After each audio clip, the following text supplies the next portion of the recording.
உலக தோற்றத்துக்கு முன்பாகவே அடிக்கப்பட்ட ஆட்டுக்குட்டியானவர். சிலுவை என்பது it was not an after thought. ஏதோ பின்னாலே தேவன் நினைத்து செய்ததல்ல. அதே போல வசனம் சொல்லுகிறது எபேசியர்ல, தமக்கு முன்பாக நம் அன்பில் பரிசுத்தம் உள்ளவர்களும் குற்றம் இல்லாதவர்களுமாய் இருப்பதற்கு அவர் உலக தோற்றத்துக்கு முன்னே கிறிஸ்துவுக்குள் நம்மை தெரிந்து கொண்டபடியே. ஆண்டவரே, இந்த நாளிலே உலகம் உருவாவதற்கு முன்பாகவே ஆண்டவராகிய இயேசு கிறிஸ்துவை எங்களுக்காக அடிக்கப்படும்படியாக ஒரு ஆட்டுக்குட்டியானவராக உம்முடைய சொந்த குமாரனை நீர் தெரிந்து கொண்டீர். உலக தோற்றத்துக்கு முன்பாகவே நாங்கள் குற்றமற்றவர்களாகவும் பரிசுத்தமுள்ளாகவும் இருப்பதற்காக இதை தெரிந்து கொண்டீர் ஆண்டவரே. இந்த நாளிலே ஒரு சரித்திரபூர்வமான கிறிஸ்துவை அல்ல, சரித்திரத்துக்கு மேலான ஒரு கிறிஸ்துவை, ஒரு சரித்திரபூர்வமான சிலுவையை மாத்திரம் அல்ல, அதற்கு மேலான ஒரு சிலுவையை நாங்கள் நோக்கி பார்க்க எங்களுக்கு கிருபை தர வேண்டுமாய் ஜெபிக்கிறோம். எங்கள் ஆண்டவரும் இரட்சகரும் எங்களுக்காக வந்து மரித்து உயிர்த்தெழுந்து சதா காலமும் பிதாவின் வலது பாரிசத்துல வீற்றிருந்து எங்களுக்காக இடைப்படுகிற மீண்டும் வருகிற ராஜாவாகிய இயேசு கிறிஸ்து நாம் ஜெபிக்கிறோம் பிதாவே. ஆமென். ஆமென். 2 weeks back, at the end of my sermon, I concluded like this. 2 வாரத்துக்கு முன்பாக அந்த செய்தியின் இறுதியிலே நான் இப்படியாக முடித்தேன். Dear brothers and sisters, what must we do in order to be found in Jesus and with Jesus in the mid-air rapture? எனக்கு அன்பான சகோதர சகோதரிகளே, இயேசு அந்த மத்திய வானத்தில் வரும்பொழுது நாம் என்ன செய்ய வேண்டும் அவரோடு இருக்கும்படியாக என்பதை நாம் பார்த்தோம். So today and every moment we have to run to the foot of the cross of Christ and stay there. இன்றைக்கும் ஒவ்வொரு கணமும் நாம் அந்த சிலுவையின் பாதத்தில் ஓடி அங்கு தரித்திருக்க வேண்டும். Find your peace with God there. Find your righteousness, wisdom and redemption there. தேவனோடு உள்ள சமாதானத்தை அங்கு நீ கண்டுகொள், உன்னுடைய நீதியை அங்கு நீ கண்டுகொள், உன்னுடைய மீட்பை ஞானத்தை நீ அங்கு கண்டுகொள். Find your forgiveness and restoration there. உன்னுடைய மன்னிப்பையும் அந்த மறுபடியும் கட்டப்படுதலையும் நீ அங்கு கண்டுகொள். Find your comfort and refreshing there. உன்னுடைய ஆறுதலையும் உன்னுடைய புத்துணர்ச்சியும் நீ அங்கு கண்டுகொள். Find your forerunner there. Find your God, your Lord, your Redeemer, your Healer, your righteousness, your life, your truth, your Christ Jesus there. நமக்கு முன்பாக ஓடின அந்த பிரதான ஆசாரியரையும் நம்முடைய தேவனையும் நம்முடைய ஆண்டவரையும் நம்முடைய மீட்பரையும் நம்முடைய பரிகாரியையும் நம்முடைய நீதியையும் நம்முடைய வாழ்க்கையும் சத்தியத்தையும் நம்முடைய தேவனாகிய கிறிஸ்துவையும் அங்கு நீ கண்டுகொள். Stay there. Stay focused on his face, on his wounds, his hands, and on his victory over Satan. அங்கே நீ தரித்திருந்து அவருடைய முகத்தை நோக்கி பார்த்து, அவருடைய காயங்களை பார்த்து, அவருடைய கரத்தை பார்த்து, சத்ருவுக்கு எதிரான அவருடைய வெற்றியை பார்த்து நீ அங்கே தரித்திரு அவர் சிலுவையின் பாதத்தில். We will then be found blameless when Jesus comes in the mid-air. Amen. அப்பொழுதுதான் அந்த மத்திய வானத்திலே இயேசு கிறிஸ்து வரும்பொழுது நாம் குற்றமற்றவர்களாக அவருக்கு முன்பாக காணப்படுவோம். ஆமென். Amen. When after I finished next day in one of our Sunday classes, they were discussing, the children were discussing this idea, how can I practically stay at the foot of the cross of Christ? நான் அந்த செய்தியை முடித்த மறு நாளிலே இந்த Sunday கிளாஸிலே பிள்ளைகள் அவர்கள் விவாதித்துக் கொண்டிருந்தார்கள். நடைமுறை வாழ்க்கையிலே கிறிஸ்துவின் பாதத்தில் தரித்திருப்பது எப்படி, அது எப்படி சாத்தியமாகும் என்பது. That question from the children challenged me. You know, we preachers and also long time believers, we have a tendency to make some high sounding statements about Christian life, but neither the preachers nor the hearers think much more on this. We simply say amen and move on with our lives. அந்த சிறு பிள்ளைகள் கேட்ட கேள்வியானது என்னை மிகவும் யோசிக்க வைத்தது. போதிக்கிற நாமும் அல்லது நீண்ட நாட்களாக விசுவாசிகளாக இருக்கிற நாம் ஒவ்வொருவருக்கும் நமக்கு ஒரு உயர்ந்த எண்ணம் உண்டு நம்முடைய கிறிஸ்துவ வாழ்க்கையை பற்றி. ஆனால் நான் போதிக்கிறவர்களும் அதை கேட்கிற விசுவாசிகள் நாமும் அங்கு கேட்டுவிட்டு அதை அப்படியே விட்டு செல்கிறவர்களாக இருக்கிறோம். But children are not like that. They are curious to know what we really mean. One time my grandson asked, when he was asked to pray, I want to see Jesus. But சிறுவர்கள் அப்படிப்பட்டவர்கள் அல்ல. நாம் என்ன சொல்லுகிறோம் என்பதன் அர்த்தத்தை தெரிந்து கொள்ள அவர்கள் மிகவும் ஆர்வமுள்ளவர்களாக இருக்கிறார்கள். என்னுடைய பேரக்குழந்தை ஒரு நாள் ஜெபிக்கும்படியாக அவனிடத்தில் கேட்டபொழுது கேட்டான், நான் இயேசுவை பார்க்க வேண்டும் என்று. So I took this question from Sunday school children seriously. How to stay focused on the cross of Christ. கிறிஸ்துவின் அந்த சிலுவையின் மீது எப்படி நாம் கவனமாக இருக்க வேண்டும் என்ற அந்த கேள்வியை நான் மிகவும் தீவிரமாக எடுத்துக்கொண்டேன். How do we practically do this every day, every hour? நாம் இதை ஒவ்வொரு நாளும் ஒவ்வொரு மணியும் நாம் அதை தீவிரமாக செய்கிறோமா? If you come from a traditional Christian background, at this time of the year, during this Lent season, you may find your thoughts turning towards the cross more than other times. இந்த பாரம்பரிய கிறிஸ்துவ பின்னணியிலிருந்து நாம் வந்திருந்தால் இந்த நாட்களில் நடக்கிறதான அந்த காரியங்களை நாம் வருஷத்தின் மற்ற நாட்கள் நடக்கிறதை விட மிகவும் தீவிரமாக அந்த சிலுவையின் மீது நம்முடைய கவனத்தை செலுத்துறவர்களாக இருப்போம். But what about the remainder of the year? வருஷத்தின் மற்ற நாட்களை குறித்து என்ன? When we move from Lent season, Good Friday service, Easter service, church traditions, how do we stay focused on the cross during the everyday of life? Because we need to. அந்த புனித வெள்ளி ஆராதனையிலிருந்து அந்த சிலுவை பாதை பயணத்தில் அந்த ட்ரெடிஷனல் இருந்து இன்னும் அந்த உயிர்த்தெழுந்த வெள்ளி ஆராதனையிலிருந்து நம்மை திருப்பி சிலுவையின் மீது நாம் எப்படி மிகவும் கவனமாக இருக்க முடியும்? All through the year. அந்த வருஷம் முழுவதுமாக. That is a must. அது மிகவும் வேண்டியது. Please turn with me to 1 Corinthians 15th chapter, first 3 verses. 1 கொரிந்தியர் 15ஆம் அதிகாரத்தை திருப்பிக் கொள்ளலாம். முதல் 3 வசனங்கள். வாசிங்க பிரதர்.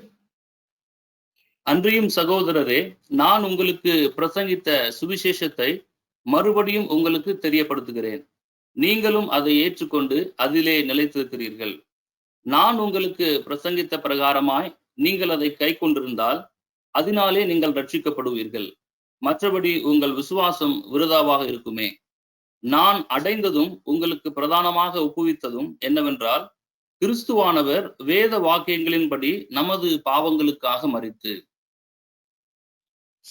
பிரதானமாக ஒப்புவித்தது.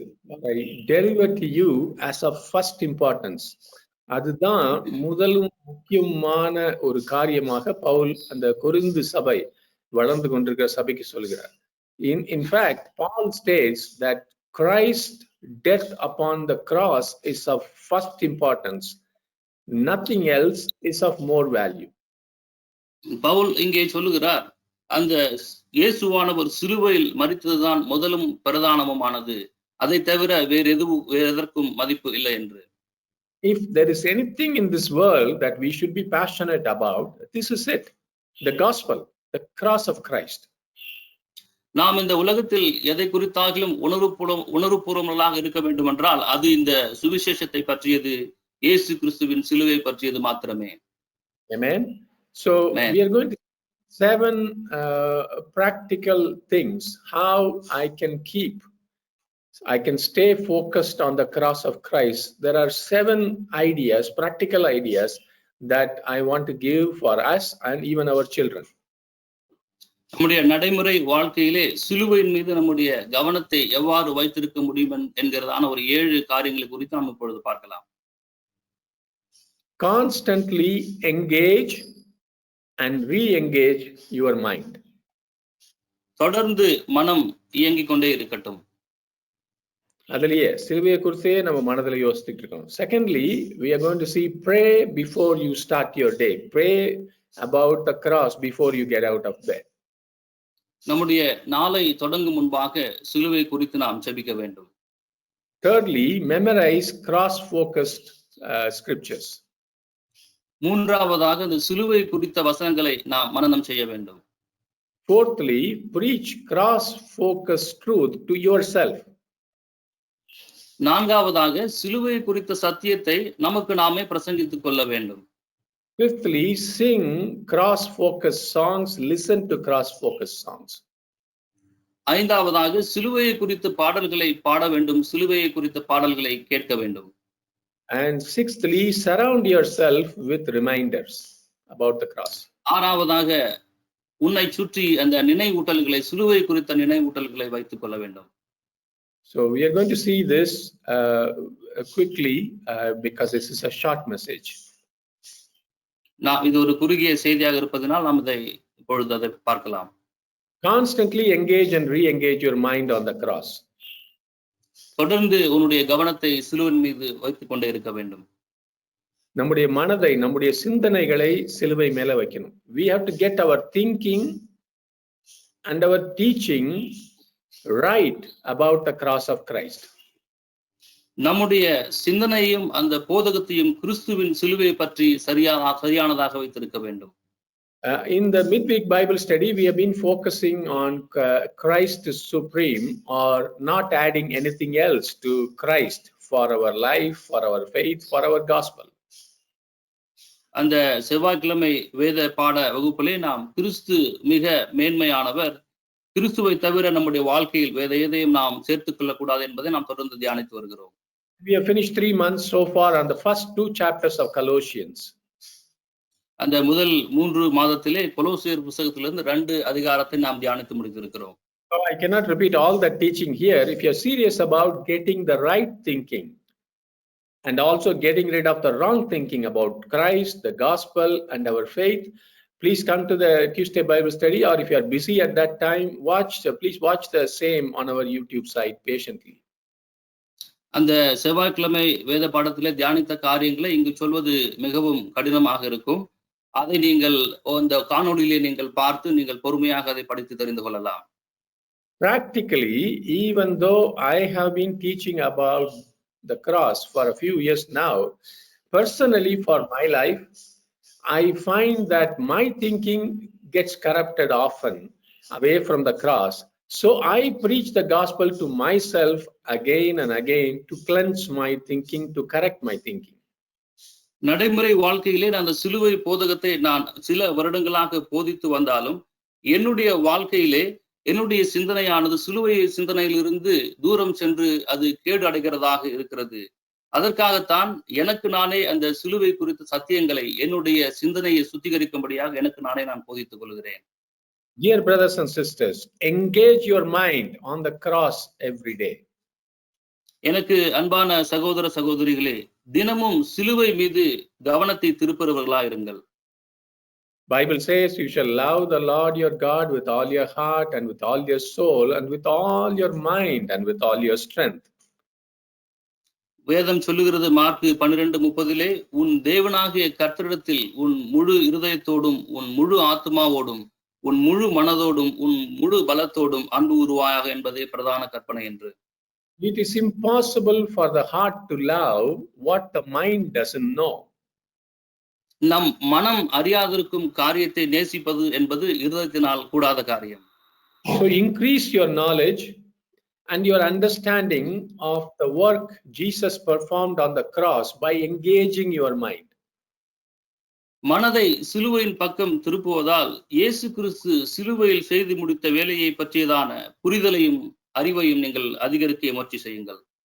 So if you are serious about this, write down, I'll give you 5 quick tips on how to engage our mind on the cross.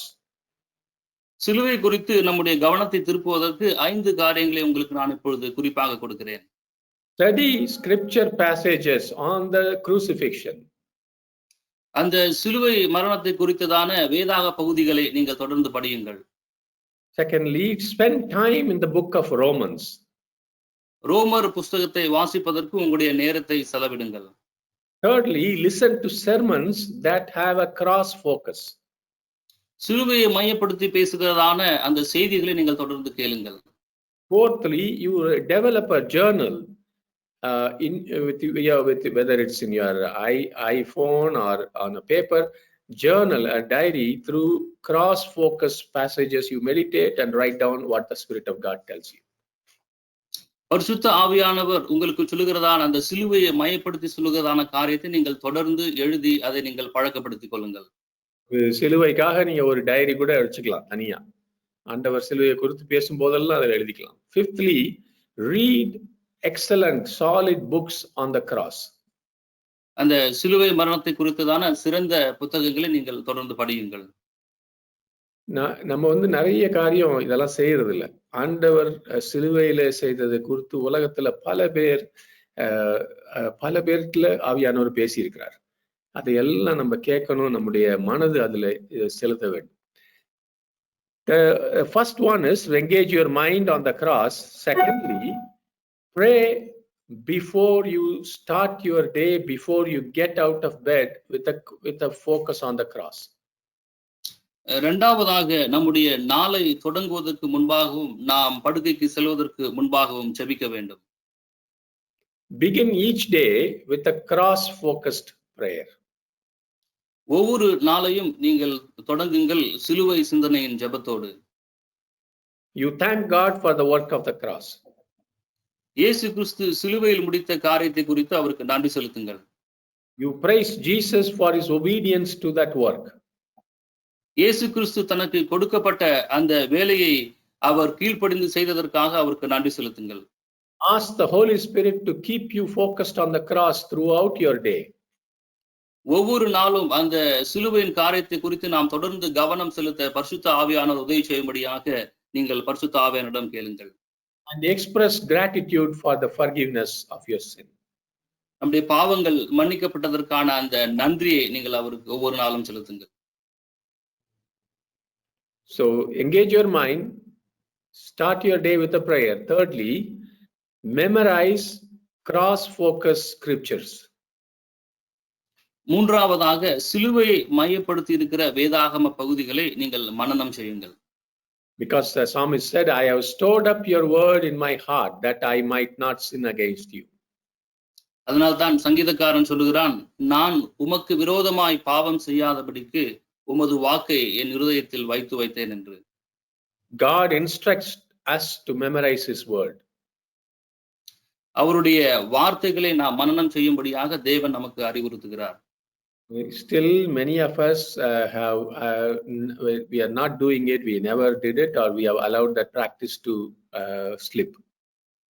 நம்மில் அநேகர் நாம் அந்த காரியத்தை செய்வதில்லை, நாம் அந்த மனனம் செய்யும் காரியத்தை நாம் நம்முடைய சிந்தனையில் மறந்து போகிறவர்களா இருக்கிறோம். So revive this powerful spiritual discipline by memorizing verses and passages about the cross.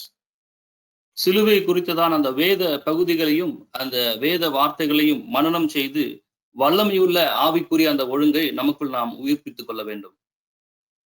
இந்த நாட்கள்ல நீங்க உண்மையிலேயே அது சீரியஸா இருந்தா நான் சொன்ன ஒரு டைரியை எடுத்து அல்லது உங்களை ஐபேட்லயோ அதுலயோ எடுத்து நிறைய வசனங்களை சிலுவையை குறித்திருக்கிற வசனங்களை அதுல எழுத ஆரம்பிங்க. I will give you some examples now on cross-focused passages. இந்த சிலுவையை மையப்படுத்தி இருக்கிறதான வசனங்களை வேதாகமத்திலிருந்து நான் உங்களுக்கு சில உதாரணங்களை கொடுக்க விரும்புகிறேன். But there is a lot more. ஆனால் வேதாகமத்தில் மிகவும் அதிகமாக இருக்கிறது. Isaiah 53 verses 3 to 6, many of you know. ஏசாயா 53ஆம் அதிகாரம் 3 to 6 வசனங்கள் நம்ம அனைவருக்கும் தெரியும். Was despised and rejected. அவர் அசட்டை பண்ணப்பட்டவரும் மனுஷரால் புறக்கணிக்கப்பட்டவருமா இருந்தார். Isaiah 53:10, but it was the Lord's good plan to crush him. ஏசாயா 53:10 கர்த்தரோ அவரை நொறுக்க சித்தமாக என்று எழுதியிருக்கிறது. And Mark 14 chapter 32 to 35, they went to the olive grove called Gethsemane, and it is describing that. அந்த மார்க் 14:32 to 35 வசனத்திலே பின்பு கெத்செமனே என்னப்பட்ட இடத்திற்கு வந்தார்கள் என்று எழுதியிருக்கிறது. Luke 22:42, Father, if you are willing. லூக்கா 22:42 பிதாவே உமக்கு சித்தமானால். 1 Corinthians 15 chapter first 3 verses, let me now remind you of the good news I preached to you before. அந்த 1 கொரிந்தியர் 15ஆம் அதிகாரம் 1 to 3 வசனத்திலே நான் உங்களுக்கு பிரசங்கித்த சுவிசேஷத்தை மறுபடியும் உங்களுக்கு தெரியப்படுத்துகிறேன். 2 Corinthians 5:21, so that we could be made right with God through Christ. 2 கொரிந்தியர் 5:21 நாம் அவருக்குள் தேவனுடைய நீதியாகும்படிக்கு என்று எழுதப்பட்டிருக்கிறது. இந்த வசனங்களை நான் சொல்லும் போதே உங்களுக்கு அந்த ஞாபகம் ஆவியானவர் கொண்டு வரும்போது நம்முடைய பாவங்கள் எல்லாம் கழுவப்பட்டு நாம் நீதிமானாய் தேவனுக்கு முன்பாக நிற்கிறோம் என்ற நினைவுக்குள்ளே ஆவியானவர் கொண்டு போவார். Romans 3:23-26 For everyone has sinned, we all fall short. ரோமர் 3:23-26 வசனங்களிலே எல்லாரும் பாவம் செய்து தேவ மகிமையற்றவர்களாகி என்று எழுதப்பட்டிருக்கிறது. And Romans 5th chapter 6-11 when we were utterly helpless, Christ came at just the right time. ரோமர் 5:6-11 வசனத்தில் எல்லாரும் அன்றியும் நாம் பலனற்றவர்களாக இருக்கும் பொழுதே குறித்த காலத்தில் என்று எழுதப்பட்டிருக்கிறது. And Romans 8:31-34 what shall we say about such wonderful things as these? ரோமர் 8:31-34 வசனங்களிலே இவைகளை குறித்து நாம் என்ன சொல்லுவோம் என்று எழுதப்பட்டிருக்கிறது. And Galatians 2:21 I do not treat the grace of God as meaningless. கலாத்தியர் 2:21 நான் தேவனுடைய கிருபையை விருதாவாக்குகிறது இல்லை என்று எழுதப்பட்டிருக்கிறது. And when you come to the foot of the cross, these verses, if God is for us, who can be against us? Because that is what I see whenever I come to the cross. I know God is for me. Nothing, no one, Satan, world, nobody can be against me. இந்த வசனங்களை நாம் படித்து தியானிக்கும் பொழுது அந்த வசனம் நமக்கு முன்பாக வருகிறது. தேவன் நம் பக்கத்தில் இருப்பார் என்றால் நமக்கு விரோதமாக நிற்பவன் யார் என்பது. Amen. Amen. Fourthly, preach cross-focus truth to yourself. நான்காவதாக சிலுவையை மையப்படுத்தின அந்த சுவிசேஷத்தை உனக்கு நீயே பிரசங்கித்துக்கொள். One of the important habits that you can develop is the practice of speaking cross-focused gospel truth to yourself each day. மிகவும் முக்கியமான ஒரு காரியம் நீங்கள் உங்களுக்குள்ளாக நீங்கள் விருத்தி செய்து கொள்வது என்னவென்றால் சிலுவை குறித்த காரியங்களை உங்களுக்கு நீங்கள் போதித்துக் கொள்வது. First thing in the morning and before your head hits the pillow at night and at every moment in between. முதலாவதாக நாம் காலையில் எழுந்தவுடனே நாம் நம்முடைய படுக்கைக்கு போகும் முன்பாக அந்த நாளை தொடங்கி முடிக்கும் வரைக்கும் உள்ள எல்லா நேரங்களிலும் நாம் இந்த காரியத்தை செய்ய வேண்டும். சகோதரரே சகோதரியே, நமக்கு எப்பெல்லாம் தாங்க முடியாத பிரச்சனைகள் அல்லது பெருமைகள் எதுவும் இருந்தாலும் அந்த நேரங்களிலே நமக்கு சிலுவையை குறித்த பிரசங்கத்தை நமக்கே சொல்லிக்கொள்ள வேண்டும். அது வசனமோ பாடலோ ஜெபமோ திரும்ப திரும்ப நமக்கு போதித்துக் கொள்ள வேண்டும். Just stop, simply stop whatever you are doing, grab your own attention to yourself and you say, listen up, the truth is that you are forgiven in Christ. நாம் எதை செய்து கொண்டிருந்தாலும் அதை ஒரு கணம் நாம் நிறுத்திவிட்டு நமக்கு நாமளே சொல்லிக்கொள்ள வேண்டும். கவனி, உண்மை என்னவென்றால் கிறிஸ்து நம்முடைய பாவத்தை சிலுவையில் மன்னித்திருக்கிறார் என்பதை. You have hope. You tell yourself you have hope and you have access to life from the dead, resurrection power through the work of Jesus Christ on the cross. இயேசு கிறிஸ்து சிலுவையில் செய்து முடித்த அந்த வல்லமையுள்ள காரியத்தினாலே நாம் மரணத்திலிருந்து அந்த வாழ்க்கையை நோக்கி நாம் செய்யக்கூடியதான அந்த நம்பிக்கையும் நமக்கு அங்கு செல்கிறதான அக்சஸ் நமக்கு அங்கு இருக்கிறது. உங்களுக்கு நீங்க சொல்லுங்க, live today, live this moment in the truth of the cross. சிலுவையின் அந்த உண்மையிலே இன்றைக்கு நீங்கள் வாழுங்கள் என்று உங்களுக்கு நீங்களே சொல்லிக் கொள்ளுங்கள். ஆமென், ஆமென். யாராவது உங்களை அவமானப்படுத்தினா, உங்களை ஒருவேளை நீங்க குற்றமான பான்மையில் இருந்தீங்கன்னா, தடுமாறி இருந்தால், எப்படி இருந்தாலும் ஆண்டவர்ட்ட மன்னிப்பு கேட்டுட்டு உடனே உங்கள்கிட்ட நீங்க சொல்ல ஆரம்பிங்க, நான் கிறிஸ்துவுக்குள்ளே புது சிருஷ்டியா இருக்கிறேன், பழையவைகள் ஒளிந்து போயின. பிதா என்னை கிறிஸ்துவுக்குள் நேசித்து அவருடைய சொந்த குமாரனை அனுப்பினார். எந்த வசனமா இருந்தாலும் உங்களுக்கு நீங்க அறிக்கை செய்யுங்க. ஆண்டவர் நிச்சயமா உங்களுக்கு ஒரு அருமையான இதை நாங்க செஞ்சிட்டு இருக்கோம். ராத்திரி தூங்கும் போது நாங்க ஜெபம் பண்ணும்போது சிலுவையை பற்றி சொல்லி ஜெபிக்கும் போது, ஆவியோடு ஜெபிக்கும் போது ஒரு பெரிய ஒரு வல்லமை, எனக்கு ஒரு புரியாத ஒரு வல்லமை பரலோகத்திலிருந்து இறங்குவதை என் கைகளிலும் என்னுடைய சரீரத்திலும் உணர முடிகிறது. தயவு செய்து சகோதர தினம் இதை உணர்வோம். ஆமென். And so preach to yourself. Fifthly, sing cross-focus songs. சிலுவை குறித்ததான பாடல்களை பாடுங்கள் என்ற காரியத்தை 5வதாக பார்ப்போம். And nowadays, everybody has a mobile phone. You can create for yourself a playlist of songs uh, which focus on the cross of Christ. இன்றைய நாளிலே நம்ம எல்லாருடைய கைகளில் நமக்கு அந்த மொபைல் இருக்கிறது. அந்த சிலுவை குறித்து மையப்படுத்துகிறதான பாடல்களை நம்முடைய மொபைலிலே நாம் அதை பிளேலிஸ்டாக வைத்துக் கொள்ளலாம். We have just given an example on the PowerPoint, but I am sure we all know a lot of songs, old songs, new songs. If you send it to me in the chat today or on WhatsApp, your favorite song about the cross with a link to YouTube or MP3, I will get somebody to put all these songs together and make it available for all of us, whoever is interested, as a playlist. இந்த சிலுவை குறித்த பாடல்கள் நமக்கு அநேக பாடல்கள் தெரியும். சில பாடல்கள் நான் உங்களுக்கு உதாரணமாக கொடுக்கிறேன். உங்களில் யாராவது விருப்பப்பட்டவர்கள் இந்த சிலுவை குறித்த பாடல்களை தொகுத்து எனக்கு நீங்கள் அனுப்பினால் அதை நான் எல்லாருக்கும் கிடைக்கும்படியாக நான் அதை தொகுத்து அனுப்ப. உங்களுக்கு பிடிச்ச ஒரு பாட்டை, உங்களுக்கு பிடிச்ச சிலுவை குறித்து பிடிச்ச ஒரு பாட்டை அதோடைய யூடியூப் லிங்கோ MP3 லிங்கோ நீங்க இந்த சாட்லயோ இல்ல வாட்ஸ்அப்லயோ அனுப்பிச்சிங்கன்னா அதையெல்லாம் தொகுத்து நாங்க அந்த பாடல் எல்லாம் சேர்த்து வைத்து யாருக்கெல்லாம் இன்ட்ரெஸ்ட் இருக்கோ அவங்களுக்கு பிளேலிஸ்டா அனுப்புவோம். It is keep listening to these songs. இந்த பாடல்களை நீங்கள் தொடர்ந்து கேட்டுக்கொண்டிருங்கள். Amen. Sixthly, surround yourself with reminders about the cross. சிலுவை குறித்த நினைவூட்டல்களை நீங்கள் வைத்துக் கொண்டே இருங்கள். Place visual reminders of the glorious work of the cross where you will see them regularly. இந்த சிலுவை குறித்த காரியங்களை நீங்கள் தொடர்ந்து நினைவூட்டு ஞாபகப்படுத்தி வைத்துக் கொள்ளும்படியாக உங்களை சுற்றி நீங்கள் அதை வைத்துக் கொள்ளுங்கள். அதுக்காக போய் இது சிலுவை படமா எல்லா இடத்துலயும் போட சொல்ல, அது எவ்வளவு நினைப்பூட்டுன்னு தெரியல. Write out cross focus verses and post them on mirrors, on the cabinet doors, in the kitchen, on the refrigerator, wherever you go regularly. சிலுவையை மையப்படுத்தி சொல்கிறதான அந்த வேதாகம வசனங்களை உங்களுடைய கண்ணாடியிலோ அல்லது உங்களுடைய கபோர்டிலோ அல்லது உங்களுடைய கதவுகளிலோ நீங்கள் அதை வைத்துக் கொள்ளலாம். Print out these and the quotes about the cross from other people and hang them over your desk and or above the sink. அந்த சிலுவையை மையப்படுத்தி சொல்லுகிறதான அந்த மேற்கோள்கள், மற்றவர்கள் சொல்லியிருக்கிற மேற்கோள்களை நீங்கள் உங்களுடைய மேசையிலே நீங்கள் அதை ஒட்டி வைத்துக் கொள்ளலாம். I'll give you an example.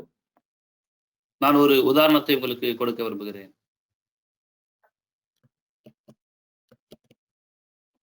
So this is a wonderful quote from a wonderful teacher called John Stott.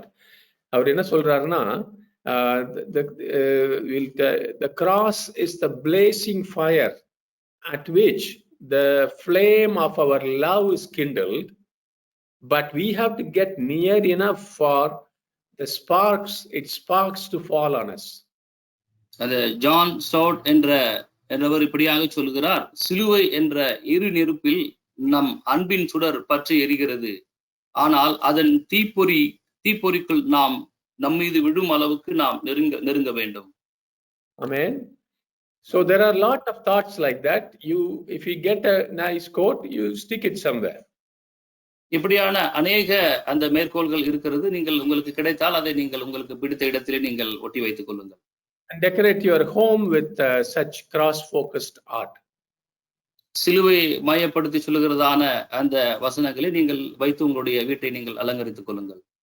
Lastly, reflect about the cross. கடைசியாக அந்த சிலுவையை குறித்து நாம் எதிரொலிக்க வேண்டும். Don't forget the past, your past. நம்முடைய அந்த கடந்த காலத்தை நாம் மறந்துவிடக் கூடாது. Remembering is one of the most effective ways to focus on the cross. அந்த ஞாபகப்படுத்திக் கொள்வது என்பது மிகவும் பயனுள்ள ஒரு வழி, சிலுவையை குறித்து நாம் ஞாபகப்படுத்திக் கொள்வது. Be very intentional about setting aside a time to remember and reflect on the work of the cross in your personal life and how it changed you. அந்த சிலுவையின் வேலையானது என்னுடைய வாழ்க்கையை எப்படி மாற்றியது என்பதை குறித்ததான காரியத்தை நீங்கள் தொடர்ந்து சிந்திக்கும்படி உங்களுடைய நேரத்தை நீங்கள் ஒதுக்கிக் கொள்ளுங்கள். Amen. We come to the end, dear brothers and sisters. As you read from the Revelations about how heaven will be when we get there, our bodies will be different. எனக்கு அன்பான சகோதர சகோதரி, நாம் இறுதி பகுதிக்கு கடந்து வந்திருக்கிறோம். நாம் அந்த வெளிப்படுத்தலிலே நாம் வாசிக்கிறோம், பரலோகத்திற்கு செல்லும் பொழுது நம்முடைய மனமும் நம்முடைய உடலும் எப்படி மறுரூபமாகும் என்பதை. Our life will be different, will become different. நம்முடைய வாழ்க்கை மிகவும் வித்தியாசமாக இருக்கும். No hunger or thirst. அங்கு பசியும் இல்லை, தாகமும் இல்லை. There will be we will only see one thing continuing from this earth in heaven, only one thing. ஒரு காரியத்தை நாம் இந்த பூமியிலிருந்து நம் பரலோகத்திற்கு செல்லும் பொழுதும் அங்கு நாம் காண்கிறவர்களாக இருப்போம். Our face will not be the same. We will not be able to take our phone or anything, any property or anything, but we will see his stripe. நம்முடைய முகம் அதே போன்று இருக்காது. நாம் எதையும் இந்த பூமியிலிருந்து கொண்டு போவதில்லை. நாம் அங்கு பார்க்க போவதெல்லாம் அவருடைய தழும்புகளை மாத்திரமே. We will see Jesus Christ as a King of Kings, the Lord of Lords, but also as a lamb that looked as if it had been slaughtered. நாம் அங்கு இயேசு கிறிஸ்துவை ராஜாதி ராஜாவாக, கர்த்தாதி கர்த்தாவாக பார்க்க இருக்கிறோம். அதற்கு மேலாக நாம் அவரை அடிக்கப்பட்ட ஆட்டுக்குட்டியானவராக அங்கு நாம் பார்க்க இருக்கிறோம். ஆமென், ஆமென். அதை யாருமே மறக்க வேணாம். நாம் மறக்கவே போவதில்லை நித்தியமாய். ஆமென். ஸ்டான்லி ஜெபம். எங்கள் கிருபையின் தேவனே, நாங்கள் நன்றியோடு துதிக்கிறோம். கர்த்தாவே ஸ்தோத்திரிக்கிறோம்ப்பா. ஆண்டவரே, நாங்கள் எங்களுக்கு இந்த நாளிலே நீங்கள் கொடுத்த இந்த அருமையான தேவ வசனத்திற்காக உமக்கு நாங்கள் நன்றி செலுத்துகிறோம். கர்த்தாவே, நாங்கள் துதிக்கிறோம். உம்முடைய வசனத்தின் மூலமாக அநேக காரியங்களை எங்களுக்கு நினைவூட்டியதற்காக உண்மை நாங்கள் துதிக்கிறோம். கர்த்தாவே ஸ்தோத்திரிக்கிறோம். அனுதின வாழ்க்கையிலே ஆண்டவரே, நாங்கள் படித்த காரியங்களைப் போல ஒவ்வொரு நாளும் நாங்கள் எங்களுடைய வாழ்க்கையை தொடங்கும் பொழுதும், அது எங்களுடைய நேரத்தை தொடங்கும் பொழுதும் முடிக்கும் பொழுதும் சிலுவை குறித்த காரியங்களை எங்களுடைய வாழ்க்கையிலே நாங்கள் தொடர்ந்து கவனம் செலுத்தும்படியாக எங்களுடைய சிந்தனைகளும் செயல்களும் சிலுவை குறித்த காரியத்தை நாங்கள் தொடர்ந்து ஆண்டவர் நினைவூட்டி கொள்ளும்படியாக இருக்கும்படியாக நாங்கள் செபிக்கிறோம். கர்த்தாவே, பரிசுத்த ஆவியானவர் இந்த வசனத்தை கேட்ட ஒவ்வொருவரையும் நீர் பலப்படுத்த வேண்டுமா நாங்கள் செபிக்கிறோம். ஆண்டவரை கேட்ட வசனங்கள் ஒவ்வொருவருக்குள்ளும் ஆண்டவரை கிரியை செய்து சிலுவை நாதர் எங்களுக்காக சிலுவையில் வெற்றி சிறந்த காரியங்களை தொடர்ந்து நாங்கள் ஆண்டவரே தியானித்து பரலோக ராஜ்யத்திலே உம்மை முகமுகமாக தரிசிக்க உம்மோடு நாங்கள் உறவாட கர்த்தர் எங்களை ஆண்டவரே ஆயத்தப்படுத்த வேண்டுமா நாங்கள் செபித்து இந்த நாளிலே நீர் எங்களுக்கு கொடுத்த இந்த வல்லமையுள்ள வார்த்தை எண்ணி உமக்கு நாங்கள் நன்றி செலுத்துகிறோம், ஸ்தோத்திரிக்கிறோம். தொடர்ந்து ஆவியானவர் நீர் பொறுப்படுத்திக் கொள்ளும். இயேசுவின் நாமத்தில் செபிக்கிறோம் பிதாவே.